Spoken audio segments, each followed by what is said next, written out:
Hello, St. Anne Parish, and welcome to this week's Quick Things.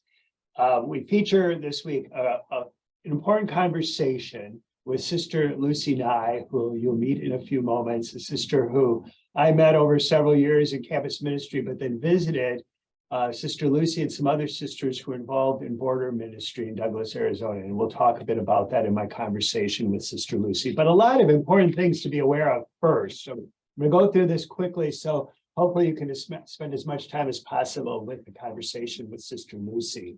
Summer Jam is coming up fast, June 16th and 17th. Talked about it at Mass this past weekend. We all know the routine. Hopefully we're all on task to help together to help make that event a great success. We have a blood drive coming up on Thursday, June 8th. If you're able to give blood, this would be a great opportunity to do that. There is a link. You can sign up online. The Blood Center of North Central Wisconsin, it's a little more complicated to sign up online than it is with the Red Cross, but you could do it, or you can just call. The phone number is in the Quick Things email, as well as the link to sign up online. So this is an important pro-life activity. A few things we can do so easily if we are able than to give blood and to help save lives. So hopefully we can have a great turnout for this event on June 8th. And if we're able to be part of that as well. Share Sunday collections for June begin this coming week, first two Sundays of the month. As always, this month we are collecting items for the women's community. The list of items that's needed is in the Quick Things email. Just some important summer things coming up. I mentioned Summer Jam. Of course, there's our vacation Bible camp coming up in July. NCIS, our neighborhood Catholics in Service for middle school kids, that's in August. Details on all of this, sign-up links are in the Quick Things email as well. And most imminently, beyond Summer Jam, is a road trip to see the Brewers play the Cubs on Thursday, July 6th. A rare afternoon game. We have tickets. We hope there will be folks who are interested in going to cheer on the Brewers as they play their rivals, the Cubs. Again, Thursday, July 6th. It's a 1:10 game. We'll be leaving at 9 a.m. We've invited our neighbors at Resurrection and St. Michael to join us as well. You can reserve a spot by responding to the Quick Things email, emailing the parish office, or calling the parish office to reserve your spot. There's more information about the trip in the Quick Things email as well. Also in the email is a link where you can support or sign, or where you can log on to make a contribution if you would like to fund ongoing recovery of Sephora Lofgren, a member of our parish who was injured in that terrible accident in West Bend late last month. Sephora is making great progress, but if you would like to offer some financial support to her ongoing recovery, you can do that in a link in the Quick Things email. You can also do it at People's State Bank. So if you're able to do that and would want to support that cause, please do so. I'm sure there are, I know one other thing at this weekend at Mass. So as we move through June, we are getting closer to the date in which I become pastor, in addition to St. Anne, become pastor of St. Michael and Resurrection. Father El Sloviak joins us as our associate pastor of St. Anne and Resurrection and St. Michael's. I'm going to share at Mass this coming weekend my greatest fear or concern as we move toward this bigger move than we might think of sharing a pastor with two other parishes. I'm not sure of all the ramifications, but I am going to share with you this weekend at Mass I don't have a lot of fears, but one of my probably my most significant concern or fear, and I'll be talking about that at Mass this weekend. So how's that for a little tease? Now, most importantly, please take some time to participate or share in this conversation with Sister Lucy Nye. I am very happy to welcome to our Quick Things conversation today, Sister Lucy Nye, who is a school sister of Notre Dame from Wisconsin. Where are you from originally, Lucy? I was born in Plymouth. I lived My family is in the Kettle Moraine area, and I lived most of my years there in Milwaukee. Okay. And I know Sister Lucy, she assisted us for many years. She was part of the team for what was called a busy student retreat at Newman Parish at UW-Stevens Point. Lucy knew Wendy Mitch, who was our director of campus ministry, and that connection brought Lucy into our program. What, 3-4 years, Lucy, or more than that? I think I came 3 times. 3 times, okay. And then when I was on sabbatical in 2017, my sabbatical actually had 3 parts. The second part was the most expensive, when I spent times with the monks and in classes at St. John's in Collegeville, Minnesota, and then I walked the Camino. But it began in Douglas, Arizona, with Lucy and some colleagues who were involved in border ministry, or who are. And that's what kind of is the impetus for bringing Lucy to this conversation today. So I spent almost a week with Lucy and the other sisters in Douglas, Arizona. But let's begin, Lucy. Tell us a little bit about who you are beyond being born in Plymouth. Well, I will celebrate 55 years as a school sister of Notre Dame this summer. That means I probably entered when I was in 5th grade. But anyways, I have my roots in Wisconsin, but my first teaching assignment in 1970 was in the La Crosse Diocese, Marshfield, St. John the Baptist. Oh, okay. After 7 years, I went to the Superior Diocese and I served as a teacher there. And in Where in Superior, Lucy? Superior. Oh, in St. Superior, Francis okay. Xavier. Oh, wow. And then began a series of new things. I did youth ministry, directed youth retreats at the Time Out Youth Ministry Center that we started in Milwaukee. I went into vocation ministry. I did 7 years as a hospital chaplain. I served in the congregational leadership 8 years. And then I had a wonderful sabbatical going to live with our sisters in Latin America, and thought maybe I might serve there. But what ended up happening is me serving 3 years at our general aid in Rome, coordinating an international program for our younger sisters. And that gave me an appetite for internationality. So when I returned, I wanted to do something to use that international flavor. And at the time we were beginning in 2010, a new community at the border, where, I would be, of course, in a bicultural community that would give me some more practice in my Spanish, which I didn't use too much when I was in Italy. So then I came to Douglas in 2010 with 2 other sisters to focus on serving migrants. So I know in all of our years here, we have done things like bring college groups, and Father Tom was the preliminary to a group coming from Stevens Point, so that he kind of knew what they might be getting into. But we did that for many high school, college, parish groups, provide an immersion of the world of the border. And I really enjoyed that kind of education, which School Sisters of Notre Dame do in all kinds of ways of education. Right. So Lucy, step back a little bit and talk about the people, your group going to Douglas. Wasn't there like the group of women religious they'd identified a need for something and called for people from different communities to come together to do what you did? Or it might, no, that doesn't resonate with you at all? Usually, and that's why this is such a different time for religious life. The response of religious communities is to what are the emerging new needs? what are the things that need to be done? At one time, 150 years ago, it was schools, Catholic schools. And so we Or were hospitals. right, social service agencies that were not provided by the government.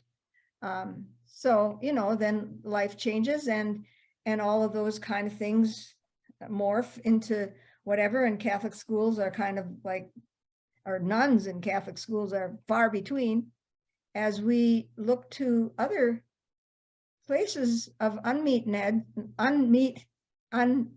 needs. And so it also is how, you know, the world around us is changing and religious communities are changing and we're getting smaller, and like long time ago, religious communities were small. Yeah. And then when they are responding to something that a lot of people identify with, we grow. So that's the cycle. And your community in Douglas was, were women from different communities? No, we were all You were all school sisters of Notre SSD. Dame. And Okay. unlike people who go to fill a job, we came to find collaborators, which were mostly not Catholic. And we worked a lot with Frontera de Cristo, a Presbyterian ministry, and all kinds of individuals of different faiths and no faith, but good people. And so, you know, our hope was to be a source of creating networks of outreach and hope. And I think of just providing knowledge, awareness, not knowledge, awareness of what was happening at the border and of how to respond, getting some sense of how to respond. I mean, I think that's what I gained from my time with you. I told Lucy when I went there, I said, so your mission or my purpose in coming here was to make sense of what is happening at the border. And there really is no way of making sense of it, is there, Lucy? And you end up with more questions because you didn't even know you had these questions until you were there on the ground and your mind was open to that experience and that reality. And so when people hear only what the news explains, which is usually about one little part of the border of 2,000 miles, you can't get a real picture. And being on the ground in the desert is a lot better picture. Sure. So tell us a little bit about how you got established there, what you've done. What do you see as been accomplished in your time there? I'm sharing, I do a lot of different PowerPoints and whatever to talk about the borderlands. And so it's better to have a picture. So that's what I provide for you, a picture of its beauty, a picture of its contrast, its prickliness, its extremes. And so we came, as I said, to be a community of hope. And here we were along a wall that was already there. We are a sister town to Agua Prieta. Douglas is right at the border and a wall divides our two cities. Wasn't your house, Lucy, like 2 miles from the border or? Oh, 10 blocks. 10 blocks. 10 blocks. We walk to the border, pray at the walls of the border, at the, you know, on the beams of the border wall. And my background, I forgot to say, was, and you'll see a little bit more, the Mexico side of the rusty wall that divides our two towns. D, as in other Arizona cities, marks on a hill that we are in Douglas. So Judy and I are the ones who are here now and are the ones who are going to close this house next month. And I will move back to Wisconsin, and Judy's going to stay active in the area, working with all kinds of collaborators, all kinds of wonderful people. She will live in Tucson with some Dominicans of Peace. But here we are, and the week after next, both of us will again be walking the Migrant Trail, 75 miles from Sasabe, the border. In 7 days, we get to the city of Tucson, camping out along the way, not imitating the migrants' journey because we have water, we have transport, we have accompanying Cell vehicles. phones. Well, they have cell phones too often, but you have a more secure means of things. Right, we are very secure. Anyways, so that's the end, or at one of our migrant trails.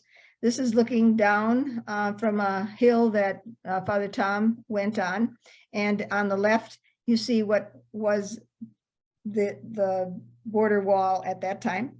And so in 2018, before the threat of the caravans, the National Guard came to help, and what they did was put up razor wire on the US side of the border wall.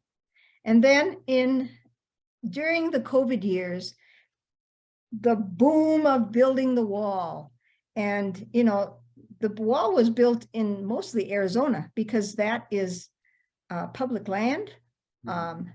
It is, and in Texas, where they have struggled to build some walls, it's mostly private land, and the people who own the land along the Rio Grande, which is the border in Mexico, haven't sold it. So you see the challenge for people who want to come into the United States. And in Arizona here, we serve in our part here at the far eastern corner, mostly economic migrants.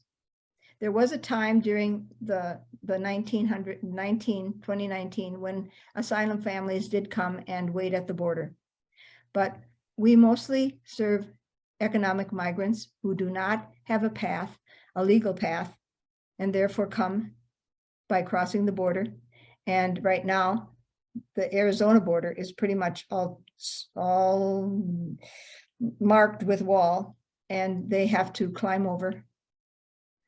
And they have the help of the cartels, who are a big business and making all kinds of money off of these poor people who don't pay their money to come legally because there is no legal path.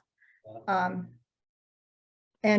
in the time now, it's starting to try to happen, but until Congress does it, it's not going to happen. Congress has to create immigration reform and not have all these little patched things that have been done for the last 50 years. So this is the challenge. You see how high a 30-foot wall is, where they stopped building the 18-foot wall, and it became 30. Out in the middle of nowhere, Right. For 30 miles east of Douglas and all the other hundreds of miles in Arizona. Sorry, but the taxpayers have paid for something that the monsoon rains, depending on which company built the wall, is getting undermined by all of the water that Oh, really? floods our Oh, area wow. Oh, my. when the monsoons are there. So not good engineering. Especially in the more western part that we've seen.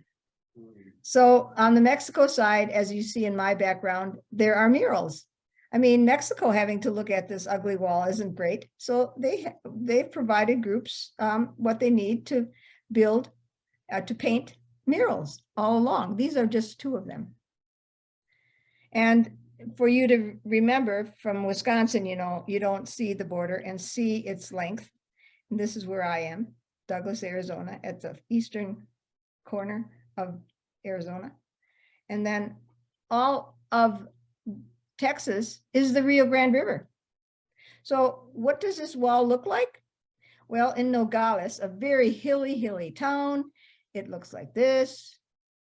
And this is where we go west into the Huachuca Mountains. There are all kinds of mountains this wall has gone through. It then touches the Pacific Ocean and California. In Texas, this is the Big Bend, beautiful part of the Rio Grande, where nobody's going to jump across that crevasse. And then you've seen many pictures, I think, of the families swimming or walking across the Rio Grande. And, besides people, there are other people confounded, there are other things, beings confounded by this wall that changes their migration. So right here where I am, on the upper side are different pictures of the wall. The first wall the first markings were the far left corner, just some pillars every 5 or 10 miles that said, this is the line. And on the south side of our wall in Mexico, murals, and the wall has been a meeting place where on both sides, here, a Presbyterian group praying at the wall. And we've had different events, concerts, prayer services with people on both sides of the wall praying. Was it at the wall near you, Lucy, where Bishop Cacanis celebrated Mass with wasn't there a bishop from Mexico on the other side of the wall? Yes, we did that in 3 parts in Arizona. We did it in Douglas. In 4. I think they did it in Yuma too, but Nogales. Another time, Bishop Cacanis had a Mass in Nogales. But we have the Posada event, both sides of the wall, especially relevant when we have a whole group of immigrants on the south side of the wall and do the Posada song. That's at Christmas time. Let us come in, Jesus and Mary looking for hospitality. And we on the north say, nope, we don't want you. And they sing their part of the song, let us in, we're poor, we whatever, da-da-da-da. It's kind of touching. It's just to make clear, that's not something you're making up. That is the Posadas. That's part of the tradition of them being turned away. 2,000 years later, just a different set of actors in that same situation of looking for hospitality. And that's been a fundamental part of your presence, right? Is to provide, when circumstances warrant, to be a source of hospitality or welcome. And we ourselves, US citizens, don't provide that hospitality on our side until they are given permission by ICE. Okay. And how we have served here is to be on the Mexico side of the border. And you'll see some pictures of how we serve deported migrants. So just back there, you see how the wall, that thin black line, is a line in the sand in a geography that doesn't show much difference between north and south. Cultural differences, yes, but it's a line in the sand. And I thought it would be important to just say a little bit about the theology of migration, is that the incarnation was Jesus overcoming all borders, crossing the divide that exists between divine life and human life. And in this, God migrates to the human race, making his way into the far country of human discord and disorder. Yes, we have it. A place of division and dissension, especially now, we know that. A territory marked by death and the demeaning treatment of human beings, not only migrants, but other people. Christian discipleship, however, leads us to overcome all that divides us in order to reconcile our relationships, reminding us that the more difficult walls to cross are the ones that exist in the hearts of each of us. And that's what we pray. And thanks to Father Tom, and opportunities to stretch our awareness, we can try to meet because of our call to follow Jesus in responding to the needs. So,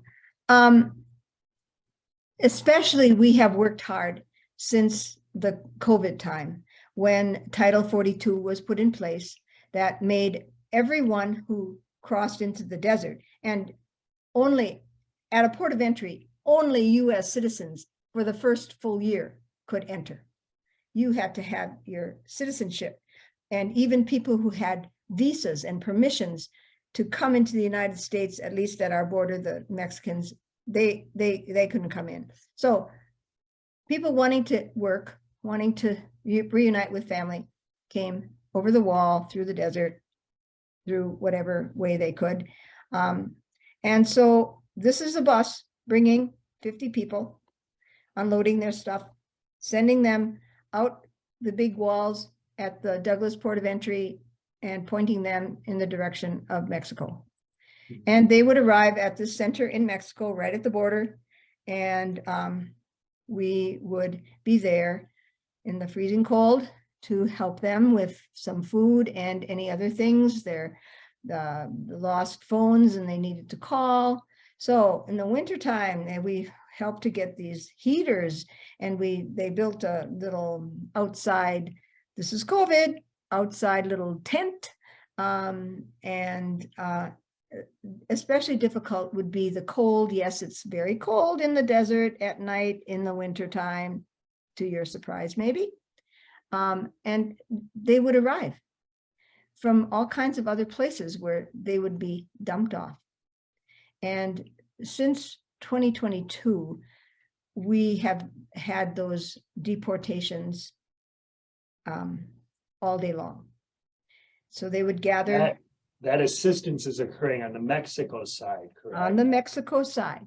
These are the people put back because of Title 42. They just took their fingerprints, their information, loaded them on a bus and sent them back within 1 day, if not within 8 hours, 6 hours, whatever, depending on where they found them.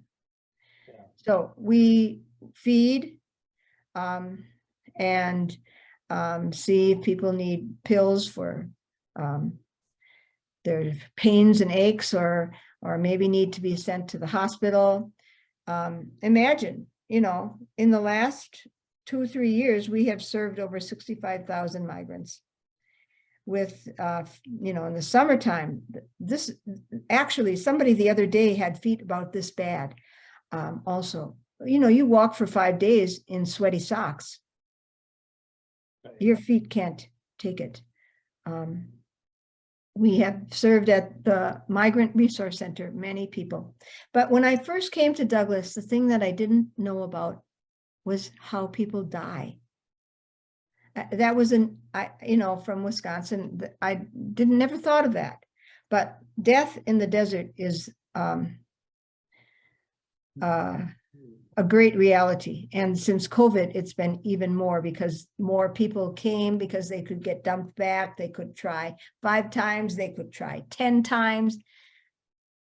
And, if they weren't caught, and our Border Patrol friends have said, maybe it's even up to 50% that somehow got through. And remember, on the US side, if they want to get through and meet a ride that takes them to their family or their job, there have to be US connections. It's not just the Mexican cartels doing their Mexico job, but it's their connections and collaboration with the people in the United States that get people to be, I've worked at the Welcome Center in Tucson, and there are very few people that have come through there and gone to Wisconsin. I know, because my brother worked on a farm, that there are many Spanish-speaking people who work on farms, and hopefully they're paid well. Hopefully, anyways. So desperation, I've never had in my life, but it can only be desperation that drives people to take the risks, and the great risk of dying, because of all the dangers in the desert, getting lost, not meeting a ride, getting sick, turning your ankle, whatever it is, not having water in the summertime water is heavy to carry. So our favorite picture is Guadalupe tending to the migrants who depend on her so often. to be the one who helps them in their journey. Who's in the sky there, Lucy? I can't. That is the picture. If you have in your mind the picture of Guadalupe and Juan Diego at the bottom, Right. it's kind of like Juan Diego, Uh, the okay. picture of Juan Diego at the, Okay. beneath the moon that's at the bottom of the Guadalupe picture. Okay. Okay. So death in the desert in Arizona is mapped for 23 years by a red dot, by the Humane Borders organization. And it shows a map of where people's remains have been recovered and taken to Tucson morgue. And there it is possible, especially for people who aren't identified, to maybe have a connection because of their work with getting DNA samples to find a family who never heard anything and doesn't really know what happened, except maybe their relatives' remains, skeletal, were found, but often the remains are identified and have artifacts with them, and family can, through the consulate, be notified of this loss.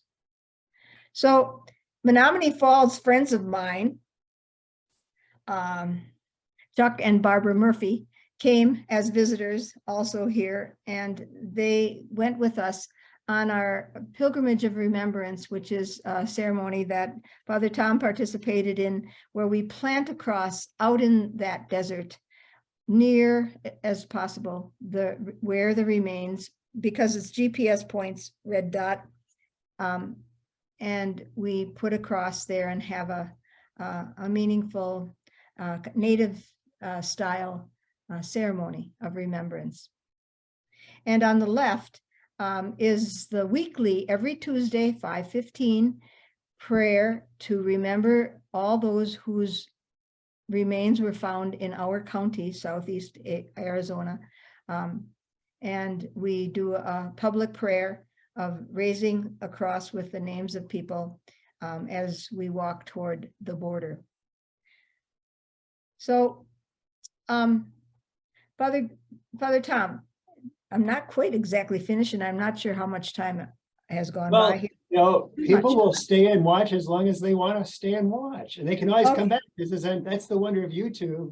You can always come back. Okay, so I would like to recite this poem, and then I'm going to ask you to recite it.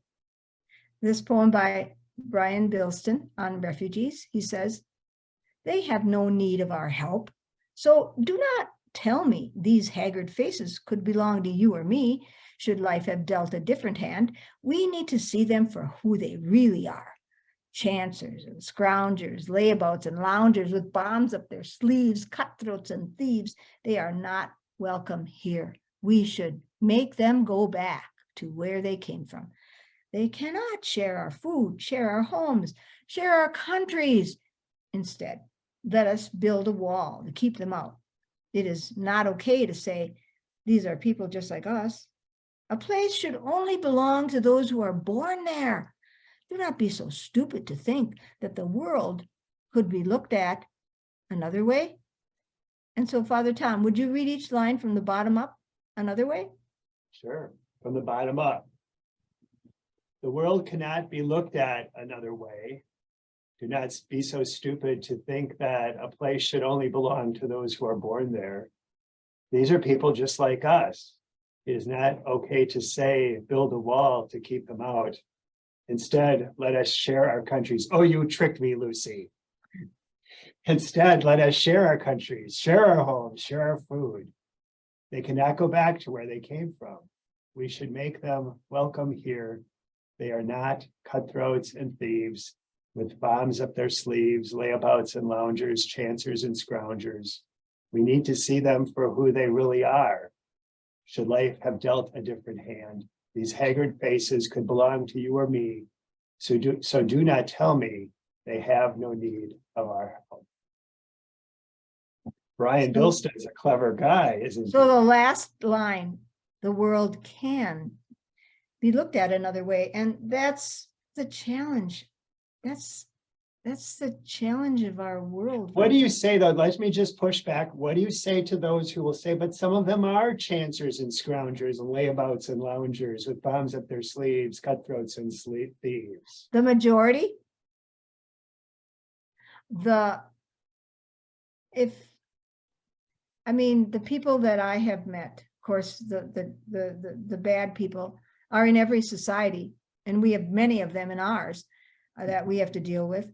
And so, yes, but the purpose of at 9/11, when the Homeland Security was created and all of this protection started being so rigorous, was to protect us from all those bad people that are going to blow up our buildings, I guess, but never have they discovered any terrorist that came through the southern border. Maybe they just got away, but we don't have them here. So yes, and there are other kinds of myths and other kinds of things that I think they're taking our jobs. Well, what is the unemployment rate? And what are the jobs that all these people take that it's beneath our dignity, but these are people desperate to educate their children, desperate to make a living, and the kind of pay they get in Mexico and other places is pretty sad. And yet they have the same kind of inflation and worse that we do. And so they live very simple and poor lives, many of them, many of them, and the people that are the desperate ones. Well, and many folks who are able to get here by whatever means or legal situations from Guatemala or Mexico or wherever, they often, when they get jobs, they often send a lot of money back to their families. I mean, I can't remember the statistics, but at one time El Salvador's gross domestic product or whatever, a huge part of it was money that came from the United States. Right. So, their money is penny pinching most of the time. People say, okay, well, they're draining our social systems. Really, they can't get food stamps and all of that. They don't have, if they are not residents, if they are not citizens, they can't take advantage of those things. Only unless I know the Border Patrol brings people who broke their legs when they jumped over the wall to the hospital. And so many social agencies here, put up a lot of emergency funding for immigrants. And, I imagine in other parts of the states also. But that emergency funding is something that we need to do for everyone. There was something else I was going to say, but I can't remember now on that. So what are other things that people say about these people that shouldn't be here? You're asking me that? Yeah. Well, that they don't, I think the poem summarized it pretty well. I think, and you've identified some of the other claims that are made. I guess, what would you say are I guess you've addressed some of the misconceptions that we have. Mm-hmm. And I think the challenge for most people, Lucy, is where we get information and how we're guided in our understanding of this. Yes, a wall does keep people out, but it doesn't address the fundamental realities that prompt them to come to the wall or try to get over or under or around the wall. And don't we have a responsibility in all of that, And just as much cat and mousing and trying to do the intelligence from one side and contradict to the other side. The cartels, who are the ones making all the money, who are advertising the trips to, and will take care of everything for people from Central America. Don't worry about it. They don't provide, all of a sudden, all kinds of other expenses. You know, I only know one part, as I said before, the Arizona part, and my part especially. And what you hear is usually specific to one part. What has kind of pleased me in the last days is the news trying to say, oh, it's going to be so chaotic and messy and whatever. And all these border communities have been prepared. There are thousands of volunteers in Tucson. There are thousands of volunteers in El Paso. Those are the two places I know about who step up and, you know, buying hotels, getting warehouses, schools, churches, people to come and feed and move people on. They don't stay here at the border. They move on. And, you know, people of goodwill, non-governmental organizations, the state, they're making it work. They're making it work.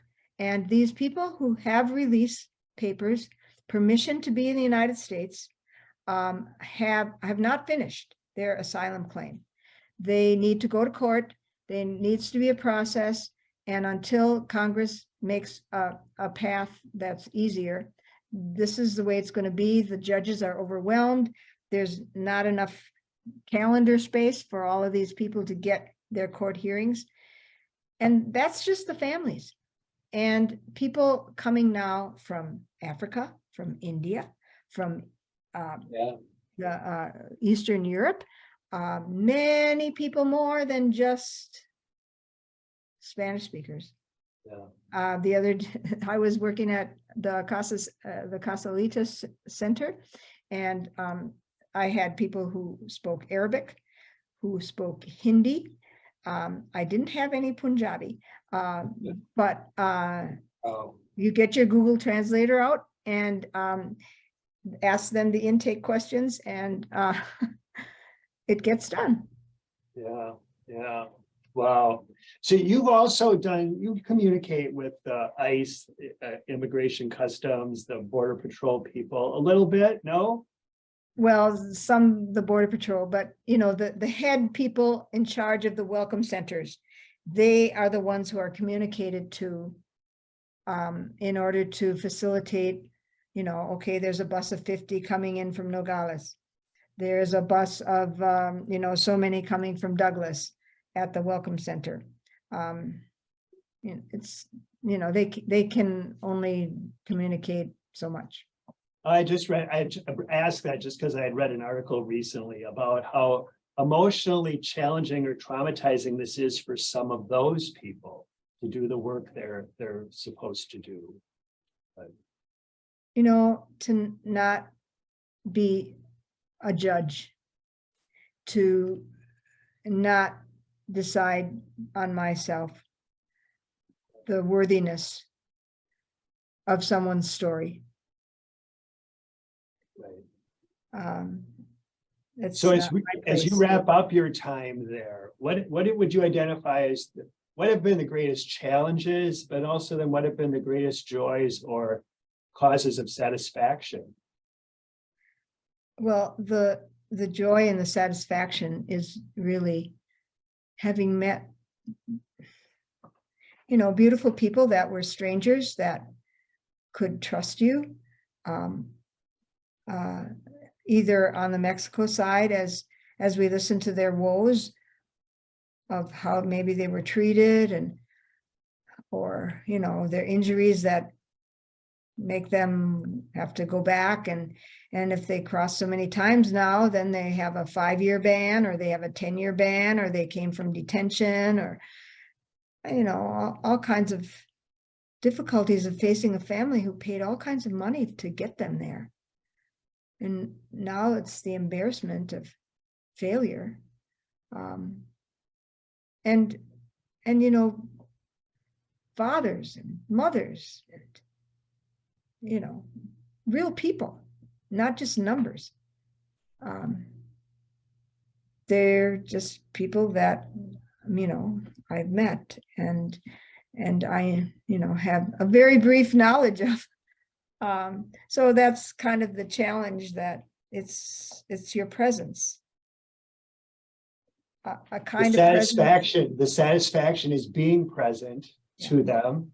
The challenge Is, is present to them. they're gone. Yeah. And it's like being a teacher.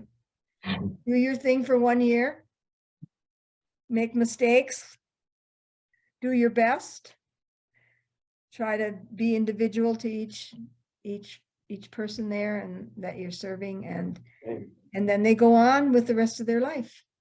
And Yeah. hopefully you've been a stepping stone and not an obstacle. And lots of teachers are in that place right now as they're Right. wrapping up the school year, And even because I know the obstacles that have been in my life aren't necessarily bad if I learned something. And so the challenges in our life, the falls, the disappointments, everything like that, don't have to stay there. But they can be a resurrection of some kind of new life if we grow from them. This is a phase we're going through in our country right now, and the world, too much immigration, too much change for so many people who are fleeing their world.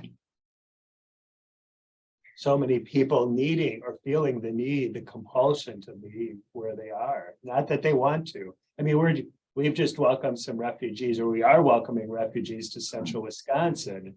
And that's an ongoing experience as well, from the Congo, from Myanmar, and we have some from Afghanistan a year ago or so, but I mean, that's an ongoing reality for us,